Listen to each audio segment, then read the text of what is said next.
amigos, irmãos, sejam todos bem-vindos a este momento de prece, de reflexão, de quietude. Num momento como este, trocamos as energias mais densas que carregamos por coisas da nossa vida, dos nossos dias, por outras mais suaves, mais leves, que facilitam o nosso andar pela terra.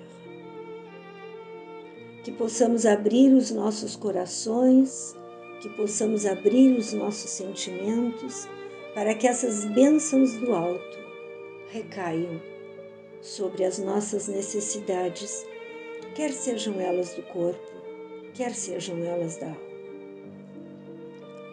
Analisamos hoje do capítulo 22º do livro Caminho, Verdade e Vida, um texto de Emmanuel que traz como tema maior a tão famosa pergunta: que buscais? A referida pergunta está no Evangelho de João, versículos de 1 a 38, e nos diz assim: No dia seguinte, João, com 2 dos seus discípulos, estava de pé. Ao ver Jesus circulando, diz: Eis o Cordeiro de Deus. Os seus 2 discípulos ouviram-no falando e o seguiram. E Jesus, voltando-se, vendo que eles, os discípulos de João, o seguiam, diz-lhes então: que buscais? E tentando contextualizar João Batista como precursor do Mestre, foi o responsável pelas grandes revelações do cristianismo. Mas ali, justamente no momento em que a frase foi proferida, ele, João, estava por retirar-se do trabalho apostolar, reconhecendo que era preciso dar lugar à grandeza maior do Mestre. Que se fazia? Jesus, então, aproveitando a ocasião, lança a pergunta: que buscais? Para a reflexão dos discípulos, tentando saber o que pretendiam eles, quais seriam suas metas para com ele, Jesus, e seus futuros encaminhamentos. E Emmanuel, procurando ampliar o sentido da pergunta para outros segmentos de nossa existência, nos faz ver que ao longo de sucessivas vidas vimos adquirindo novos conhecimentos, aprendizados múltiplos, mas que devemos atentar ao mais importante deles todos, os valores religiosos. Sim, os valores religiosos, já que trazem consigo o poder de iluminar nossas vidas para todo sempre. Então, o capítulo visa analisar nosso comportamento perante o ambiente religioso ao qual nos vinculamos. Por esta razão, cabe a pergunta inicial: o que buscamos na casa espírita a qual estamos ligados? Todos, com certeza, consolo, conforto e esclarecimentos para que, à luz da doutrina, consigamos evoluir espiritualmente. Ainda compreender mais a nós mesmos, compreender mais aos outros, julgar menos, pensar, falar e agir de forma mais adequada, sentir em nós a verdadeira mudança interna.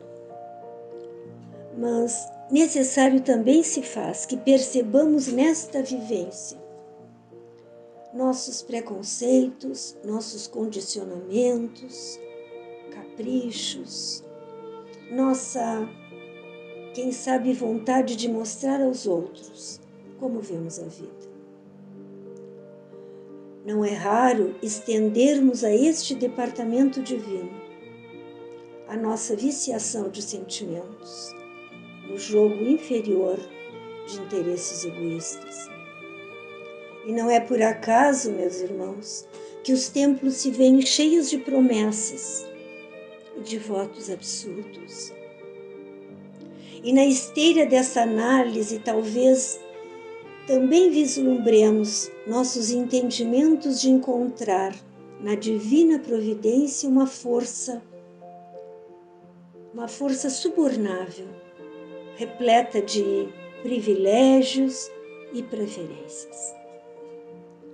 Tantas vezes, quando nos socorremos do plano espiritual com o propósito de solucionar problemas imediatos, ou quando nos vemos frente a decisões, ali sim, a espiritualidade passa a ser o nosso maior referencial. Tudo passa a ser válido para que os negócios prosperem ou para que as situações afetivas sejam resolvidas. E como seria bom lembrarmos que o Mestre exigiu compromisso com a verdade, ou seja, com a vida eterna, com os reais valores, em última análise, com Ele. Por esta razão vem o alerta do mentor, enfatizando que, sem sentirmos a presença do Mestre muito viva junto a nós, na atividade em que realizamos na sua seara, estaremos sempre prisioneiros de inferiores preocupações. E repetindo a pergunta, o que será que buscamos? O que nos move? Estamos buscando em e com Jesus? A vida não é, meus irmãos, um conjunto de acasos. Ela tem sentido. Todos contamos incondicionalmente com o auxílio de seres que muitos nos querem. É preciso, pois, que o nosso direcionamento seja seguro, firme. Por isso pedimos que nossa busca seja por nossa formação moral, aos pouquinhos, em pequenos grandes atos do nosso cotidiano. Residirá ali, com certeza, a iluminação e a clareza de nosso espírito. E se pensarmos na frase que Kardec, citada no Evangelho, feita por Kardec, como reconhecer o verdadeiro espírita? E a resposta vem: reconhece-se o verdadeiro espírita por sua transformação moral e pelos esforços que emprega para domar suas inclinações más. Esse é o verdadeiro espírita. E no encaminhamento para a finalização deste momento de prece, ainda pensamos em nossa relação com a casa espírita, nossa oficina de trabalho. Temos ali, meus irmãos, o importante e intransferível papel de aprender, ensinar, plantar o bem, recolher-lhe as graças e aprimorar-nos na senda eterna do infinito bem. Que a tua divina paz nos envolva, Jesus. Que a tua tranquilidade, a tua mansuetude, a tua prudência fiquem nos nossos lários, nos nossos corações. Que assim possa ser.